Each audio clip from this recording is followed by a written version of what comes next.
Queremos conversar con el hermano Santiago Rodríguez Mancini. Hola hermano, ¿cómo estás? Muy bien, ¿cómo estás vos? Bien, muy bien. Transitando este tiempo en este día de San Juan Bautista de la Salle, contanos un poco de la historia del santo. La Salle es un sacerdote que vivió en el siglo XVII en Francia, nació en la ciudad de Reims, en el norte de Francia, en la zona de la Champagne, donde se inventó esta bebida tan valiosa. Él es de una familia burguesa importante, de juristas, emparentada con nobles ahí en su ciudad, una persona que vive en pleno centro de lo que era la ciudad antigua.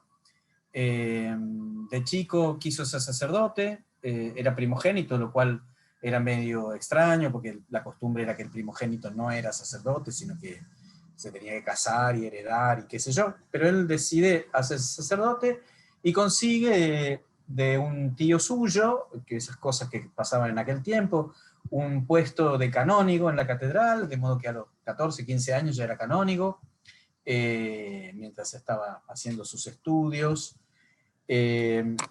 Y vecino de su puesto en el coro de los canónigos de la catedral, había otro sacerdote que es beato, Nicolás Roló, que estaba muy comprometido con el movimiento de renovación escolar que se había desatado a partir de la imprenta y de las iniciativas del Concilio de Trento. En toda Europa, en el siglo XVII, hubo un movimiento de escolarización muy importante. La escuela no era obligatoria, el Estado no tenía escuelas, o sea, era un mundo muy distinto del nuestro. Las escuelas eran normalmente iniciativa de las iglesias. Eh, este señor Rolón, este sacerdote, había fundado una congregación de señoritas. eh, no existían todavía en aquel tiempo las congregaciones de religiosas como las conseguimos hoy.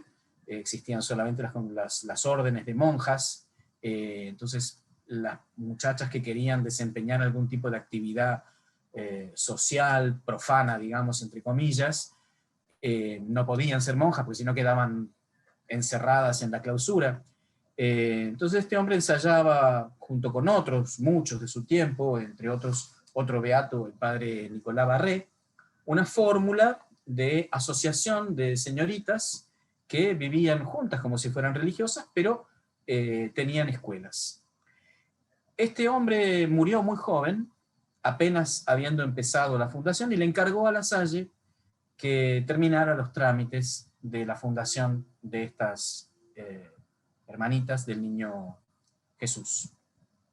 Y La Salle se estaba ocupando de eso, ya estaba el trámite prácticamente terminado, cuando recibe la visita de un muchacho, un señor, más bien más que el muchacho, un señor, que había consagrado su vida a la educación de los pobres en la ciudad de Rouen, en una iniciativa del padre Barré, de este otro beato del que te hablé antes, y que venía con una recomendación de una tía del señor de La Salle para pedirle que lo ayudara a instalar escuelas para niños pobres en la ciudad de Reims, porque las hermanas se encargaban de las niñas. Y La Salle le dijo que sí, porque era un hombre que le gustaba ayudar, pero no tenía para nada la intención de ocuparse más que de los trámites. Este señor, Adrián Niel, que es el que vino de Rouen con este encargo, tenía una agenda secreta, que era hacer que La Salle se ocupara de esto y él volver a su lugar de trabajo en Rouen. Da la impresión, no tenemos documentación muy fiel, pero da la impresión de que entre el beato Barré, la tía del señor de La Salle y este señor Niel, se habían arreglado para armar un juego en el que envolverlo y llevarlo a donde él no había pensado nunca ir. De hecho, así lo dice, que a él nunca se le había pasado por la cabeza ocuparse de las escuelas de los pobres, que la sola idea de tener que pensar en vivir con los maestros le resultaba intolerable, porque las personas que tuvo que ocupar como maestros, sobre todo en los primeros tiempos, eran para él inferiores a su mayordomo, de modo que no podía sostener la idea de tener que vivir junto con ellos. Sin embargo, al poco tiempo de empezar esta aventura de ayudar a este señor a fundar las escuelas, se dio cuenta de que no podía dejarlos muy sueltos porque no estaban como muy ordenados en la vida estos muchachos que conseguía como maestros. Entonces, en una oportunidad para Semana Santa, el señor Niel se fue a una ciudad más lejos a tratar de armar un contrato para fundar una escuela, y Lasalle decidió llevárselos a su casa, a los maestros, para, en fin, hacer un retiro, una cosa motivacional, algo para ayudarlos a ordenarse. Y la verdad que la gente mejoró mucho, porque les dio un horario, les dio unos motivos, en fin, una orientación. Y poco a poco fueron descubriendo que no se trataba simplemente de dar clase, sino que había que pensar en una forma de comunidad que pudiera sostener este conjunto de escuelas que iban creciendo, porque las parroquias le pedían que abra una escuela acá, que abra una escuela allá, que abra una escuela allá. Y bueno, el señor de La Salle se lo propuso a los maestros y les dijo, miren, esto va bien, tenemos que armar una comunidad y ustedes tienen que comprometerse y qué sé yo y qué sé cuánto. Y los maestros le dijeron, usted esto lo dice fácil porque usted tiene plata y tiene un sueldo de canónigo que el día que usted se canse de jugar a las escuelas de los pobres, tiene donde caerse muerto. Nosotros no tenemos a dónde ir. Y entonces él se puso a pensar, consultó con el padre Barré y resolvió dejar la canonjía y repartir sus bienes y hacerse pobre con los maestros, que era todo lo contrario de lo que habían pensado los maestros. Los maestros habían pensado, repartamos la plata y sigamos adelante.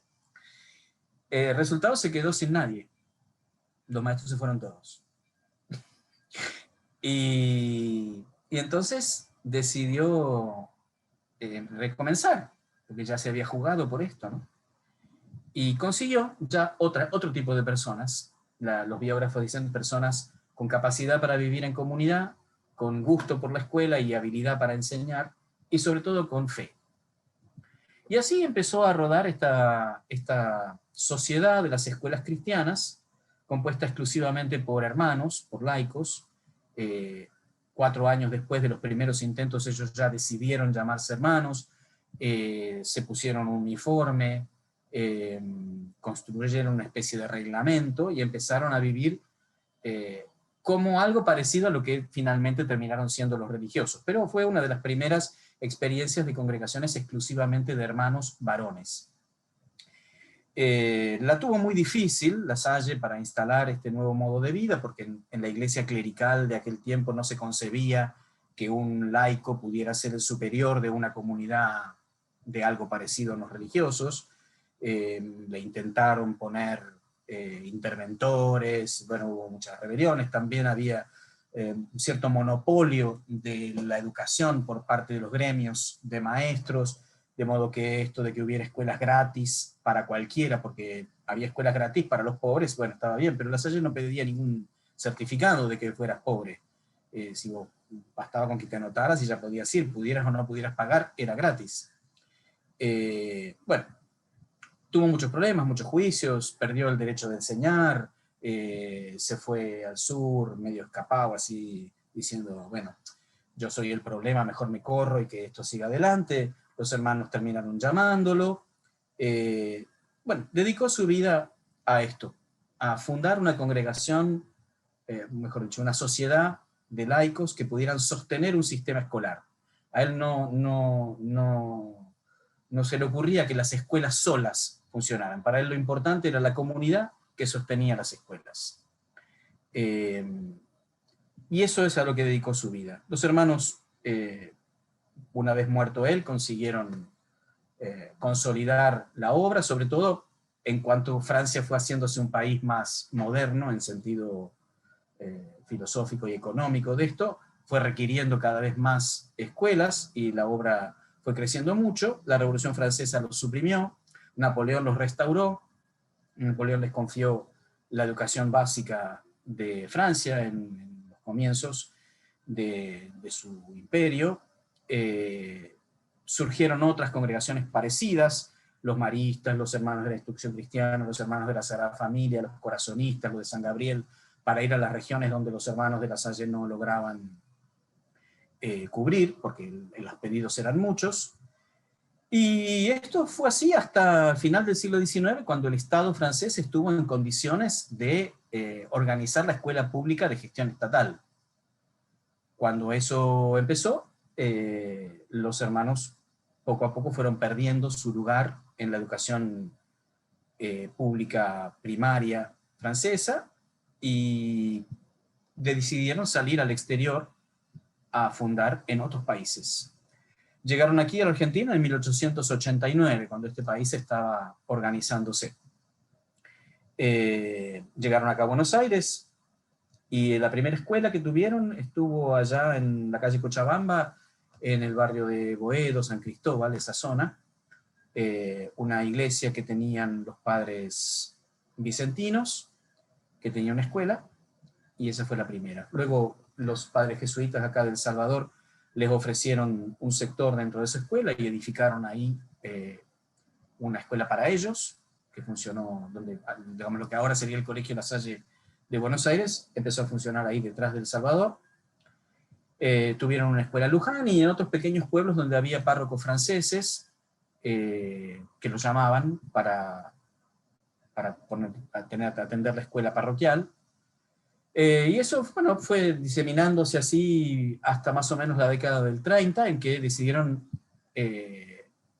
seguir la ruta de las ciudades grandes, digamos, y poner internados en las ciudades grandes. Las primeras fueron ya en Rosario o en Santa Fe un poco antes, pero nada, armar grandes internados donde la gente del campo pudiera venir a estudiar, en Córdoba, en Santa Fe, acá en la zona de San Isidro, en el Colegio Marín, en González Catán, distintos internados más o menos numerosos, donde se pudiera hacer una carrera secundaria, que en aquel tiempo no era tan fácil en los pueblos del interior.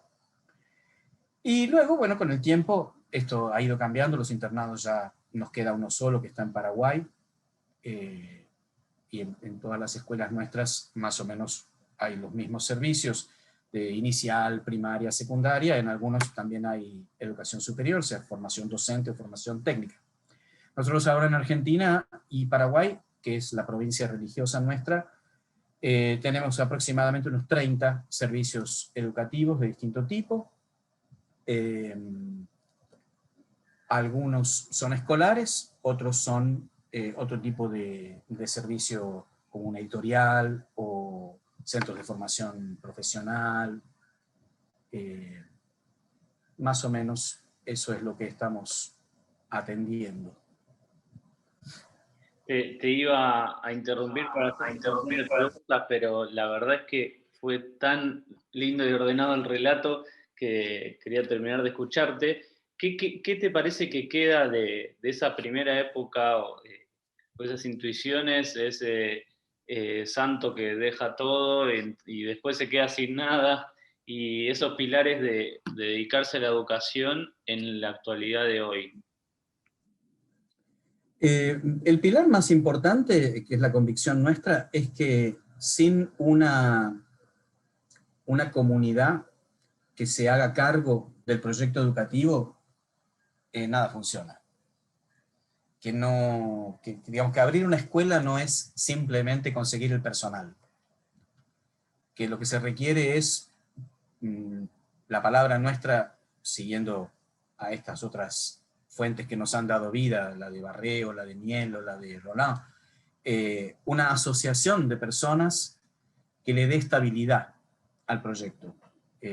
Nuestra fórmula de votos dice eso, que nuestro voto principal es el de asociación, para tener juntos y por asociación las escuelas al servicio de los pobres. Es decir, un proyecto que pretenda sostenerse en el tiempo en la educación de los pobres requiere muchos recursos, requiere mucha cabeza puesta al proyecto, mucho desarrollo pedagógico y pastoral, y requiere una comunidad de personas que se juegue por entero para eso, para siempre. Creo que ese es el legado más importante. Conectado con esto es la convicción de que lo que educa son las convicciones compartidas por las personas, no la brillantez de las personas sueltas. Si, como dice el dicho, para educar a un niño hace falta un pueblo, lo importante no es simplemente que exista el pueblo, sino que el pueblo esté de acuerdo en lo que quiere decir. Una comunidad sostiene una obra y puede incorporar a otras personas, pero lo que importa es que todas estas personas crean las mismas cosas. Nosotros definimos esto aquí en Argentina, en un documento que llamamos Horizonte Pedagógico Pastoral, donde describimos qué es para nosotros, en términos generales, educar, tener una escuela, hacer pastoral adentro de la escuela, qué lugar tienen las ciencias, qué lugar tienen las personas. Y lo importante es eso, ¿no? Que un chico, un adulto, un adolescente, el que sea que transite ese espacio escolar, sienta más o menos la misma tonada durante 12, 13, 14, 15, 20 años, los que pase dentro de ese proyecto. Es importante, ¿no? El ambiente, educativo o educador. ¿Y cómo consiguen la participación de los educandos, digamos, de los chicos y chicas que van a las escuelas? Evidentemente que eso depende mucho de las edades, pero para nosotros la definición de un aula es una comunidad de aprendizaje. No comprendemos que nadie aprenda nada solo. De modo que nuestra pedagogía intenta moverse en esa línea, en la línea de que se aprende colaborando con otros, interactuando con la realidad, interactuando con los demás, interactuando con los espacios donde los saberes están, localizando esos aprendizajes en algún lugar cercano a la escuela, y la posibilidad de participar en la creación de la vida escolar va creciendo con la edad. Cada escuela tiene sus propias formas de participación, sean centros de estudiantes, sean otro tipo de organizaciones, que dependen mucho del tipo de lugar, de la tradición de esa escuela, porque cada escuela tiene su propia historia. Nosotros en nuestra red de educación en Argentina-Paraguay no tenemos solamente obras que siempre han sido lasallanas. Tenemos algunas escuelas que tienen 130 años y siempre han sido lasallanas, pero tenemos otras que tienen más de 100 años y antes han pertenecido a redes de otras congregaciones, y que se han integrado a la nuestra por distintos motivos de las congregaciones que le dieron origen, que ya no pueden sostenerlas o lo que sea. De modo que las historias de cada organización, de cada escuela, son muy, muy disímiles, pero digamos que la riqueza de la asociación es esa entre tantas otras, la de poder recibir en su seno a otras escuelas que provienen de otras tradiciones y nada, hacer procesos de mutua pertenencia en la que unos y otros aprendemos de las culturas institucionales diferentes, ¿no? Sí. Hermoso eso en pensar en red, pensar en la posición de la escuela también social. Y quiero cerrar con esto. Bueno, a la realidad de hoy, ¿qué le aporta la escuela, ¿no? ¿Qué dimensión le aporta la escuela a la realidad de hoy que estamos viviendo? Creo que el mundo nuestro es impensable sin escuelas. De modo que decir qué le aporta la escuela a la realidad de hoy es hacer una descripción muy, muy extraña de qué pasaría si no hubiera ninguna, ¿no? ¿Qué pasaría si no hubiera escuelas? Digamos que nuestra sociedad se piensa escolarizada y la no escolarización es un delito. De manera que digamos que la civilización occidental en la forma que hoy tiene y las sociedades en el modo que están organizadas necesitan la escuela. El tema es qué clase de escuela. Nosotros entendemos que la escuela no debería, aunque muchas veces lo es, ser una reproducción completa de lo que sucede afuera, que es una de las finalidades de la escuela, la reproducción normal de la sociedad. Nosotros entendemos que la escuela es al mismo tiempo que un espacio de continuación y de negociación entre generaciones alrededor de los contenidos, de la cultura, de las tradiciones, etc., es un lugar de crítica y de innovación. Sobre todo, pensándolo desde el anuncio de Jesucristo, es siempre un espacio de crítica del estado de cosas. De modo que creo que ese es uno de los aportes más importantes de la escuela de inspiración cristiana en la sociedad de hoy. Poder plantear alguna distancia frente a lo que todos hacemos, todos decimos y todos enseñamos, y mostrar que hay alternativas pensando las cosas desde el Evangelio.